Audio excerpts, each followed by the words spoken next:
Good afternoon, ladies and gentlemen, our viewers and our listeners. This is our fourth episode of FBTS Consultative Forum, and we are very happy to come into your homes, in your comfort of your living rooms. And today, on our fourth episode, we are very happy. Your presenter today is Pastor Stephen Ibabu, and I'm happy to be here today. And with us today, we are very privileged to have one of our faculty members. Her name is Susan Shoemaker. She is the one in charge of church history and history of worship. And I will welcome Susan, and also I will welcome Ephantus and Rachel. They will be introducing themselves. But for now, I welcome you, Susan, to give us a bio. Tell us about yourself and let the viewers know you. Thank you so much, Stephen. My name is Dr. Suzanne Shoemaker, and I'm privileged to be a professor here at Fulbright Seminary. And when I graduated from my other seminary, where I did a doctorate in church history, Dr. Francis and a group of Kenyans from this seminary were present. And make a long story short, I was graduating with the same degree that he had taken, which was, my thesis was Christ to Today, God's hand in his story and his tree. And I have absolutely loved teaching here. I've been here now for 3 years. I am a mother of 7 children, a wife to my husband, Michael. We've been married since 1978, and we have been blessed. We both love the Lord. He also is a professor of Old Testament at a seminary. And worship is just the center of everything in my life. I am a musician, a singer, and we have done music for years, and the goal of my music has always been to bring glory to the Lord. So I don't know if you want more. Thank you. I appreciate giving us all about you and what you do here in FBTS, and even when and where you met with Dr. Francis. Yes. On my right here today, we also have 2 wonderful students of FBTS. Our first lady here is Rachel. Rachel, would you mind just to talk to the viewers? Tell us about yourself. Hello, my name is Rachel Chege. I am a very lucky and happy student to be in FBTS. I always come expectant of learning new things of which may add value in my life and in ministry. And I am in bachelor's class. Always ready to meet with our able lecturers, and I'm so happy to be here. Thank you. Thank you so much, Rachel, and welcome.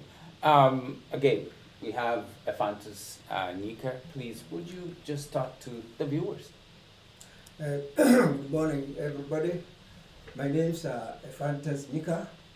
I'm a Kenyan living in the United States of America and studying in Fulbright Theological Seminary. I'm in a bachelor's class, and I'm married to a wife with 3 kids, one boy and 2 girls.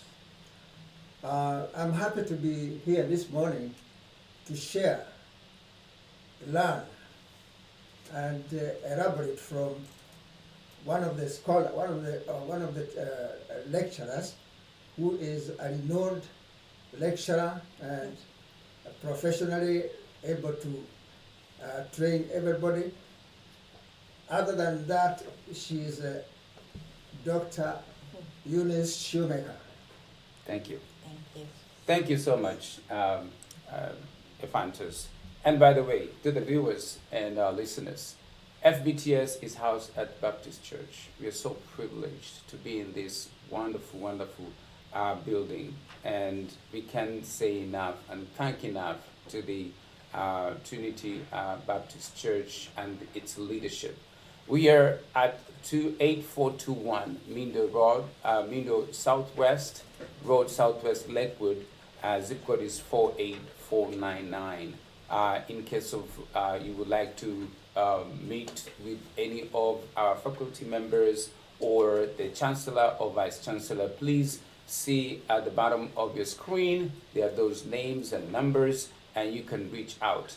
And to start us off today, as we have promised, that we have a very wonderful faculty member, Dr. Susan Shoemaker, and she will take us through what it's all about, the worship history.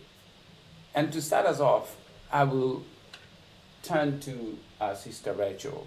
You had a question about this history of worship. What was this question about? Okay. Dr. Susan, I have a question for you, and it concerns worship. Now, there was worship in the church history. So, how was worship in the early church compared to the church today? Okay, thank you. That's a big question, important question. And the early church, of course, we consider the first 300 years from Christ basically to Constantine, 325, when he had the Council of Nicaea, and in 309 he made the Edict of Milan made religious worship free, that you could worship, because for the first 300 years under Roman authorities there was a lot of persecution, a lot of suffering. So the early church is very unique. It's a New Testament church created by the 12 apostles and Paul, and we find that they are going many times house to worship. And eventually, when, depending on who the Caesar was at the time in Rome, or the governor of where they would have been living, there could be extreme rules, and they would have to go underground. And you've all heard of the catacombs of Rome. What they were old catacombs that had been built from old salt mines. And they were almost all the way covering the entire city of Rome, which was huge.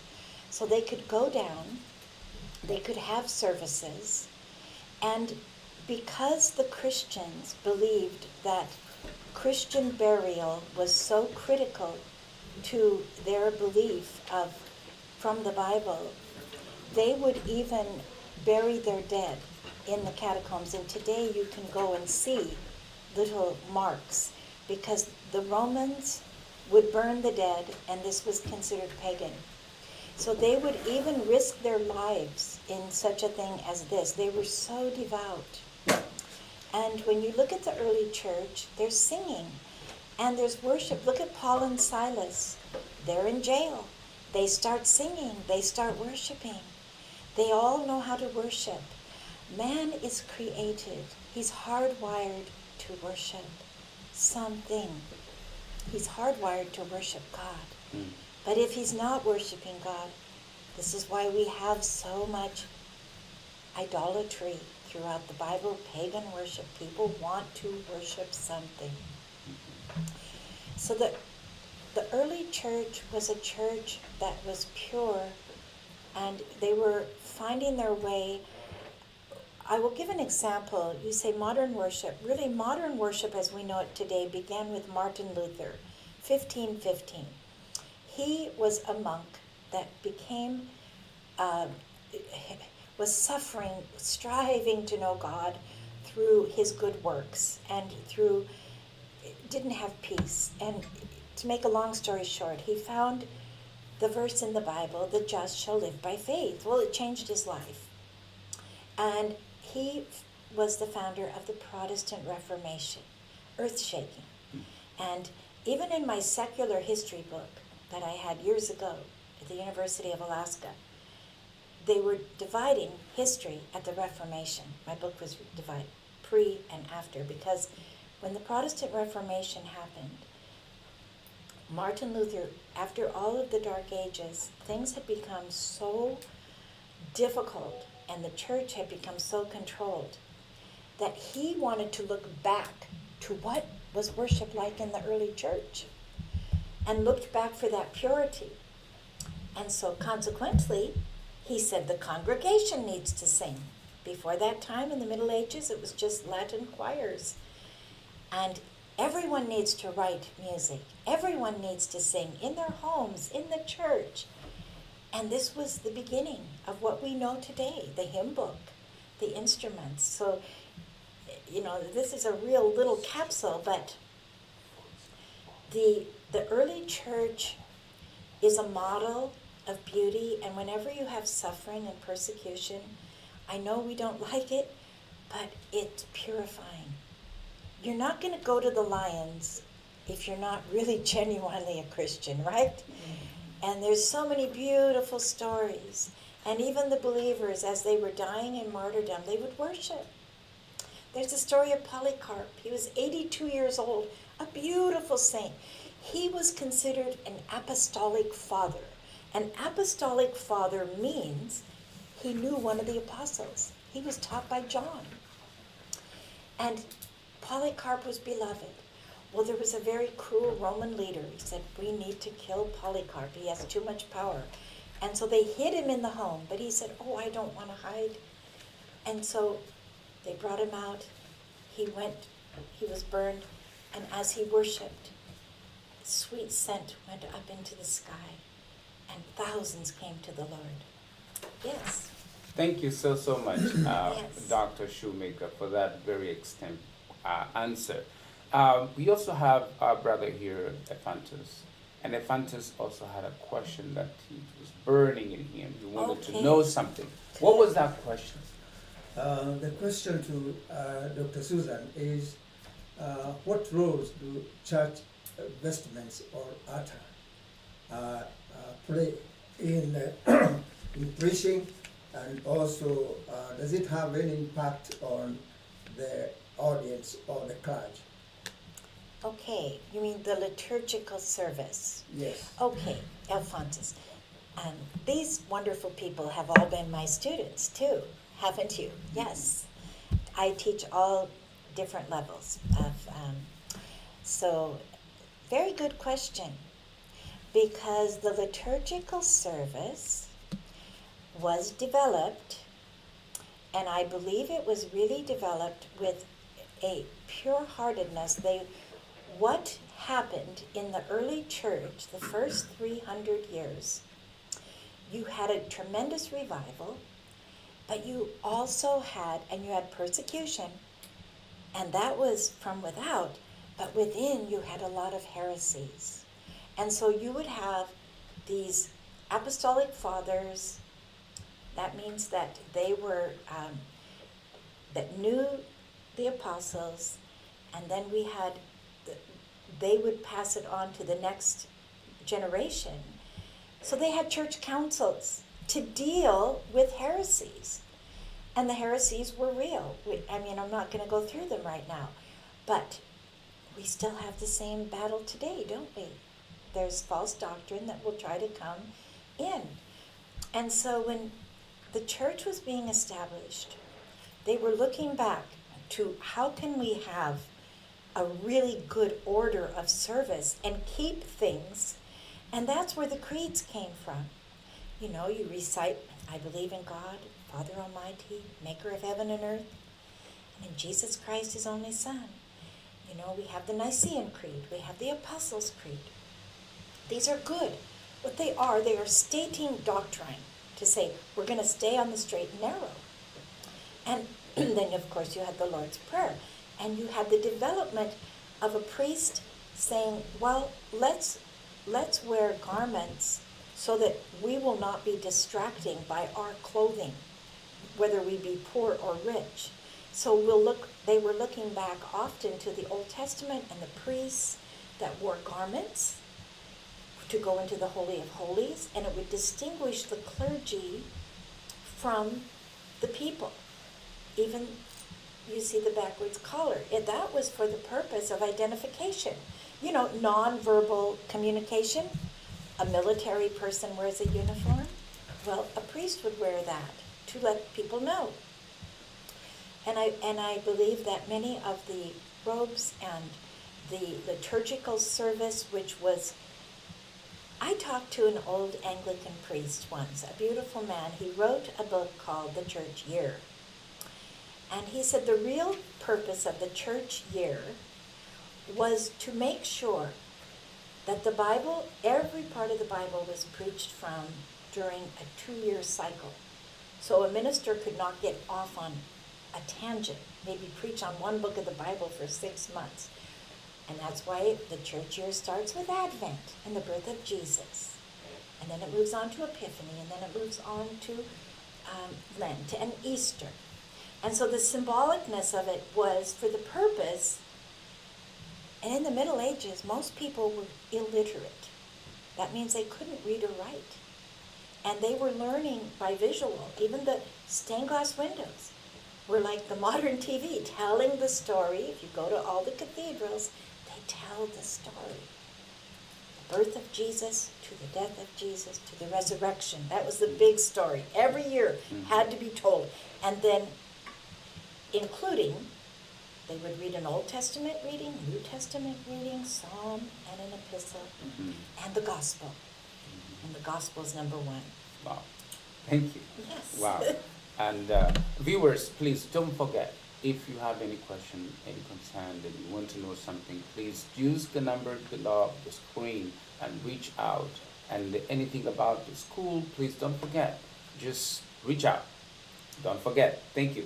So, Sister Rachel, you had a question about something worship on Sunday. What's all that? Okay, Dr. Susan, you have been teaching us that worship is our life. Now, I have a question where I want you to elaborate on worship is our worship. Yeah, can you elaborate on that? Worship is our worship. Oh, worship. Yes, Okay. it's our worship. Okay, yes. Well, the number one, we are, let's assume and take the truth, we're in a spiritual battle. That's what the Bible tells us, right? And yet the battle's been won because Christ, he says, the same Spirit that raised Christ from the dead dwells in you to quicken your mortal body. Well, that's worship, isn't it? So, but yet we're in a war because we haven't yet gone to heaven, right? To our eternal bliss. So the number one weapon in our arsenal is worship. And you know, in Ephesians, you have the whole armor of God, the breastplate of righteousness, the helmet of salvation, the shield of faith, the sword of the Spirit, and the girdle of truth, and your feet are shod with the gospel of peace. But in that whole armor is one thing, worship. Correct. And worship brings the presence of God. And when the presence of God comes, the battle is won. And it's a secret. It's a secret. And all through the Old Testament, this is an example. When God sent out the armies of Israel, he put the musicians and singers and worshipers at the front of the battle. True. That's just shocking if you really take time to think about that. When Moses comes through the Red Sea, and I like visuals, I use a lot of them in my classes with my students, and this is Miriam dancing and singing across the Red Sea. And this is where antiphonal singing came from. Moses is singing on one side, she's answering with her maidens. He's singing, and they're... Johann Sebastian Bach, the greatest musician of all time, a Christian, a true Christian, everything he wrote, he signed Te Deum for the glory of God. And he used antiphonal singing when he was writing his famous oratorios. In the New Testament, I already said Paul and Silas. And the jail was opened. Worship is much bigger, though, as you said, than just singing in the congregation. It is our very life, and this is what Martin Luther said. When you make your bed, when you plow your field, when you cook in the kitchen, you do all for the glory of God. And this is what Rembrandt, the great artist in Holland, at the Rijksmuseum, he was a Reformation artist. He paints real people doing real things for the glory of God. Wow. And I love this one line, the glory of God is man fully alive. Amen, amen. Thank you. That's very good. I always say also, the glory of God is the intrinsic, eternal perfection Oh, of God. beautiful. That's Yes. wonderful. It's good to hear that. Yes. Thank you so that's much. good. Brother Yinka, you had a question which was very interesting when I heard about it. What was that? Dr. Eunice, I have another question.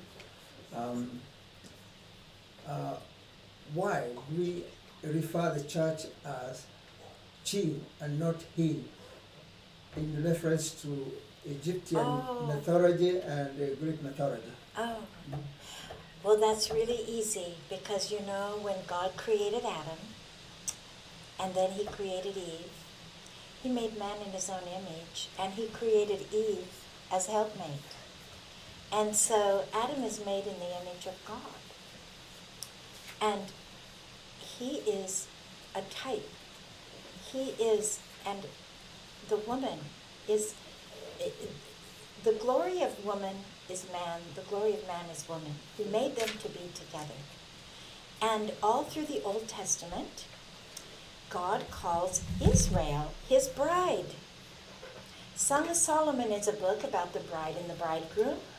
And there are many interpretations, but the three main ones are, it's a picture of Christ and the church, God and Israel in the Old Testament, and man and woman and their romantic love. God is the father of romance. And the picture that we have here is for us to take to heart. And all through history, this has been looked at as the ideal that when Jesus dies on the cross, he dies for the redemption of Israel and the salvation of the world. Because remember, the main church in the New Testament was Israelitish or Jewish until Peter had that vision in Cornelius' house and Paul takes it out to all the Gentiles. So you have a church that really understands this concept. And I wrote a song once, and I'll just give you one line of it. He is the bridegroom. I am the bride. We are walking side by side. And then it goes on, but that's very big. Jesus picks us up. He loves us. He makes us right by his side. He carries us. And eventually there'll be the marriage supper of the Lamb. And the bride of Christ, she's preparing, it says throughout the Bible, she's preparing her garments, clean and white with jewels.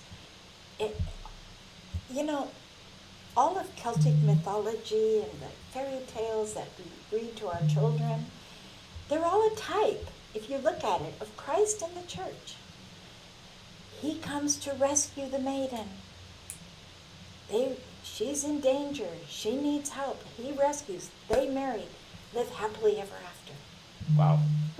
Thank you so much. I believe that answer was actually communicated very well to our viewers and listeners. Rachel, you had a third question that you wanted to ask. Okay. My other question is, worship is defined as a weapon, as prayer, and also adoration unto God. So battles have been won when people worship.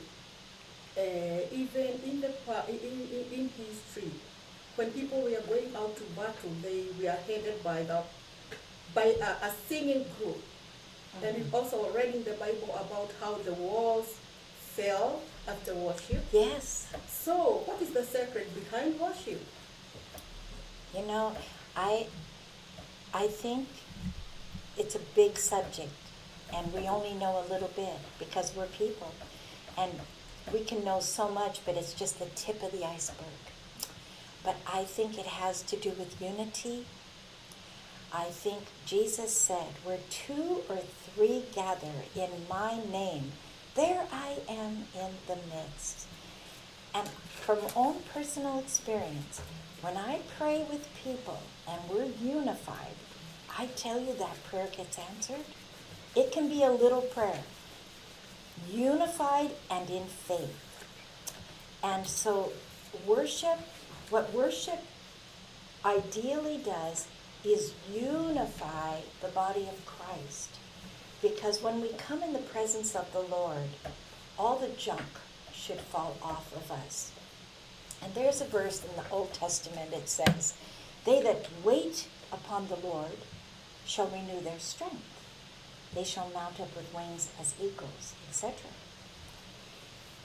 But that word wait in the Hebrew, part of the meaning of it is to stand together with others in the congregation of the righteous and worship God. That's part of the definition. And it's been proven scientifically when people sing together and they worship together and they praise together, physically your body is even, the cells of the human body are renewed. And when Joshua, they marched around the walls of Jericho, they were in unity, and then they blew the trumpet at the sound, and God honored that unity, and down came the walls. That's symbolic for our life. I tell everyone in my class, find someone that you can pray with in faith. So critical to pray in faith. That's where the answers come. Even a little child. Children are wonderful prayer warriors because they have total faith. And that's where the breakthroughs come. Thank you. Thank you, Sorry, Susan. I referred you as Dr. Eunice, but you are Dr. Susan. Oh, that's all right. Thank you. Thank you for that correction. And our viewers, we are so happy that you've been taking time to listen to us here and to learn more about the history of worship. And with us here today, we were so privileged, of course, to have a member of faculty from FBTS and the 2 bachelor class students. And today, it's not that we want just to go, but we want just to come to a conclusion of our program. However, if you need anything from us, please use the numbers at the bottom of your screens and reach out to us. And remember also, we also have the intake is still going on right now at FBTS. And to wind up, I will just ask Brother Nika, what is your last word for today? My last word today is to thank Dr. Susan and the audience. And I ask you to keep raising Fulbright Theological Seminary up high so that we have more students and our seminary will be going up like any other university in the whole of Lakewood. Thank you. Thank you so much. Thank you. How about you, Rachel? Your last word. Okay, my last word is, I like how Dr. Theological tells us about making our brains busy, because our brains are elastic and we can be able to learn no matter the age. We can be able to get more knowledge, get to know how to go about everything in our everyday life. And age is not the limit, and age is not an issue. You are welcome to come and learn with us, because in fact we are a bit old, but gaining more and more every single day we come to FBTS. You are all welcome. Thank you. And to you, our faculty. Okay, you know, I thought I would just show you something I use as a model. God gave this to me when I was praying, how can I teach church history and make it really easy to understand. And I created a tree in 10 sections. It starts, the seed is Christ. The roots are the early church. The trunk is the Middle Ages. And then it goes up, Renaissance, and is the branch. And then the bud is Reformation, and it goes on each century. But I can summate this tree in one word: the Bible. The Bible is the root and branch of all good civilization, and everything good we have on this tree that has come through time, right up to the Enlightenment. All of these scientists were Christians. They all loved God. To the Reformation, where you had literally Martin Luther created the German language, and people went from being illiterate to being literate within 10 years. And you had a whole emergence of the middle class. You had prosperity. You had blessing. You had pilgrims going on a boat the size of a bathtub across an ocean for religious freedom because of the Bible creating America. I will tell you, everything that's good that has happened to us and will happen to us is right from the Bible. And that's where we need to begin, stay, and live, and give to our children and the next generation biblical literacy. And to know their church history, to know their identity, to know who they are in Christ. This is what will make people strong, mighty in spirit. I am the most privileged person to work with my beautiful students. I want to say I love this seminary. These are bright, happy, intelligent, devout students. And people don't realize, but most of the Kenyans that I know at least 4 languages, and many know more. And they are dedicated. So if you want to learn, you are welcome, right? Yes. Yes. You are very much welcome. Yes. Thank you so much, Susan My pleasure. Shoemaker, for having you, and thank you, Evangelist Nika and Rachel. Thank you so much for being with us here today on this Consultative Forum, Episode 4. And we thank you, our viewers and listeners at home, for taking time to listen to us. And as you say, please, the student intake, it's ongoing. And if you have any question and you want to reach out to our faculty members or the chancellor or the vice chancellor, please use the numbers on the bottom of your screen, especially if you want to know more about the school. The number for our dean, it's right there at the bottom of your screen. And don't hesitate, bring a question. And remember, we will see you again next episode, episode 5, next Saturday. Stay tuned. Don't be late.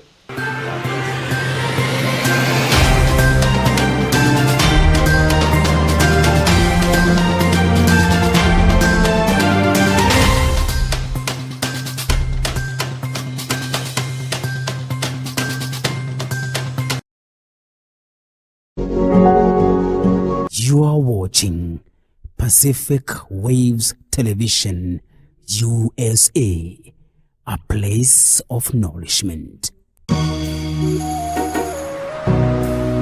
Pacific